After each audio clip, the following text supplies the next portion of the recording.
ఇక్కడ కుష్టి వ్యాధితో, కుష్టి రోగంతో బాధింపబడుతున్న ఒక వ్యక్తి, తన కుటుంబం తన్ను వెలివేసింది, తన బంధువులు తన్ను వెలివేశారు, నా అనుకున్న వారందరూ తన్ను వెలివేసి ఊరి చివరన తను వదిలిపెట్టారు. ఎంతో భయంకరమైన, ఇబ్బందికరమైన పరిస్థితుల్లో ఆ కుష్ఠరోగి జీవిస్తున్నాడు.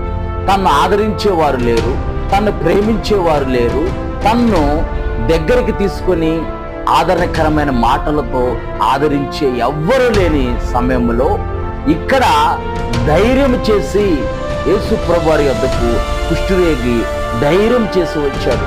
నీవు కూడా నీకున్న బంధకాల నుంచి, నీకున్న పరిస్థితి నుంచి, నీకున్న ఇబ్బంది నుంచి నీవు ధైర్యం చేసి ఆయన వద్దకు వచ్చావంటే, ఎందుకనంటే మనుషులు సహాయం చేయగలరేమో, మనుషులు ఎల్లకాలం నీతో ఉండరు, మనుషులు